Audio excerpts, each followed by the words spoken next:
Don, I want to have a chat, mate, because you have been riding on several occasions a very interesting, very important new motorcycle. Comes from Honda. Yes.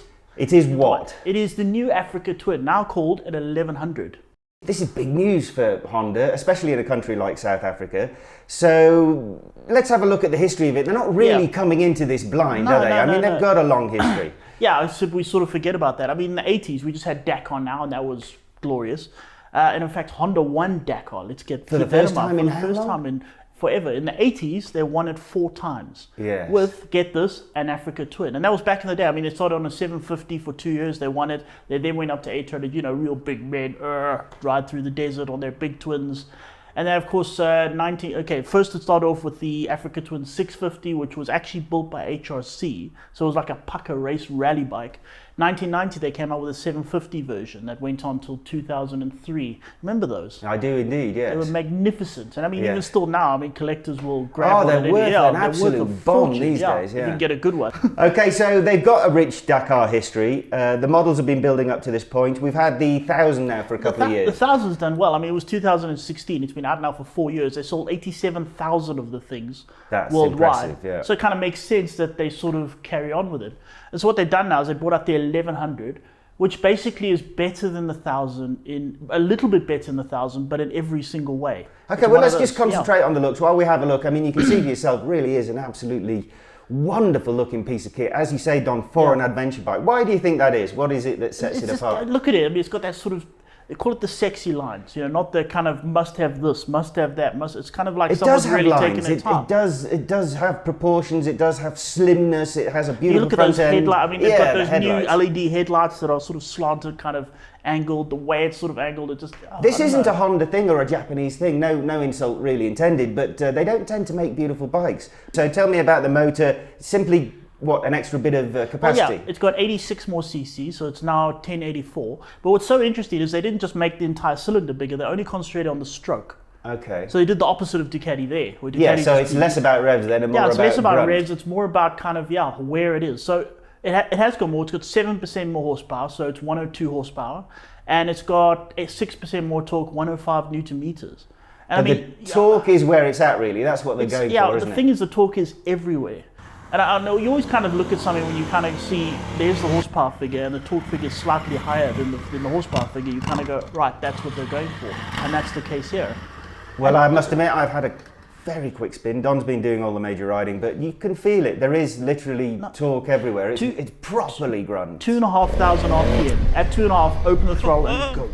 And that's it. All the way up to 8 grand. It makes a lovely sound. It makes a much better sound. They've sort of gone deeper, which I kind of like. I mean, and it's got offset crank or whatever, has it? It's got 270-degree offset crank, so it's got that sort of irregular firing, the rorty, and that also helps not so much with top horsepower, but it helps with the whole mid-range, bottom-range thing. And how often on an adventure bike do you actually sit at 8,000 RPM? True. Yeah. Certainly not me. No. Getting to the cycle parts, the chassis. Adventure bike, we have to check the wheels. I see that they're spoked, which is a great start. Spoke 21 inch. 21 inch, and of course, they've said Africa Twin, this is all about off-road, it's all about being robust. What is interesting about the chassis is that for this year, they've included a bolt-on subframe. Ah, okay. But I don't know why they didn't do that before. Yes, basically, it means one. if your bike falls, one of the first things to bend is the subframe. And if the subframe is part of the entire frame, you basically throw your motorcycle away. Now, the original launch, as I hinted at, took place just before Christmas in early-ish December. Don, it was at quite a strange place, wasn't it? Gerotech. It's a sort of a testing facility. We've been there before, where they test all the military vehicles, the local Nissan and all these sort of people come along and they do. We did actually see some kind of cool armoured personnel carrier blacking it was just around. like a big tank coming past and you're like, oh, how do you do? But the thing is, Don, now we've talked about the basic bike. You actually, at Gerotech, there were 2 models there. So let's quickly get onto the fact that as well as this basic one we've been looking at, I say basic, it's hardly basic, but the standard model. Yes, the standard model. There's one, I was going to say up from that, but sort of off to the side of that. It's called the Africa Twin Adventure Sport. They had one with 1,000. They continue with it for the 1,100. What it basically means is you've got a much taller screen, so better wind protection. You've got a bigger tank. It goes from the 18.8 litre of the standard one to 24.8 litres. Wow, okay. Which of a bike which on a bike like that that's very fuel economical, you get a good 500 k's out Yeah. of a tank.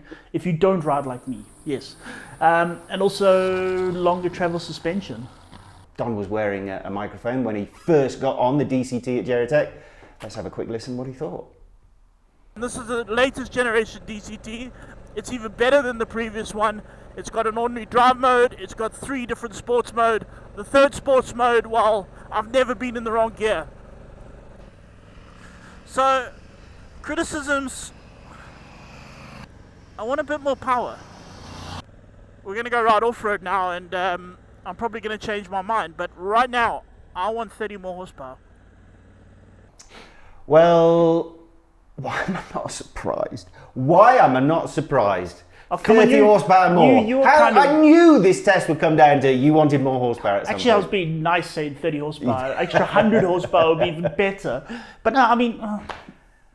No, be honest. Yeah, come, okay, no, yeah, you're riding on a road like that, and this is one of these where I keep saying I am wrong, and I realize that I am wrong because 87,000 people are very happy with, in fact, less horsepower, 95 horsepower than that. But personally, I mean, I want to open the throttle. It must sort of light a fire. You know what I mean? The Africa Twin, it does all the nice things, but it doesn't light a fire.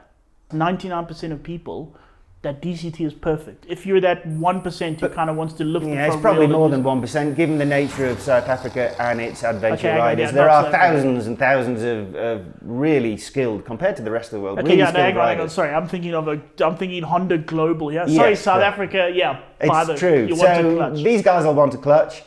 You proved that to yourself, didn't you? Because you actually did a little bit of off-roading, a little bit of green laning, as we would say in Europe. So you get the smaller screen and all of that. The only downside is that the standard version does not have that extra suspension.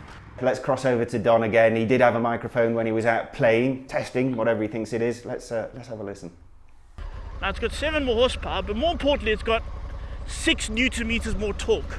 And that is the important thing because it means you kind of need less throttle. All 5 kilograms, that makes a difference. And obviously they've kind of squashed all the weight together, so it makes it feel more nimble. There we go, over this, over that, over this. It doesn't make it feel very sort of intimidating. It's kind of like most big adventure bikes, it's kind of risky doing stuff like this because you always think, when is it going to all go wrong? Electronics, always good, especially for people of my ability off-road when they add stuff like adjustable traction control. It's got everything. It's got absolutely everything. Is it though? Now this is Latest, this is the other side of electronics. Is it easy to use? Now, okay, here's the thing. If you want to ride it, again, I'm appealing to 1% of the world and about 10% of South Africans because we're cool. I'm appealing to if you want to turn everything off, it becomes a mission. It's time to sort of arrive at a conclusion, but before we do that, before you can have a conclusion about that, you need to know how much is it going to be? Do we know? Yeah, it's not that cheap. The base model, absolutely basic, no DCT, nothing, basic version, is 210,000 Rand. And That seems okay to me, honest. and you can go all the way up to the Adventure Sport model with DCT is 269. It's not that far off a 300,000 Rand 1250 GS, and it costs more, that Sport, than a 1290 KTM. So after all your in-depth testing, matey, Yes. is it simply a fact that the new 1100 is the same as the 1000 but a little bit better everywhere? Everything is slightly better. If you were a rider of the 1000 and you were thinking about upgrading, you will love this bike. It is your bike that you have now with everything better. Every single little bit of it is better. On top of which, best looking adventure bike. Definitely. By far.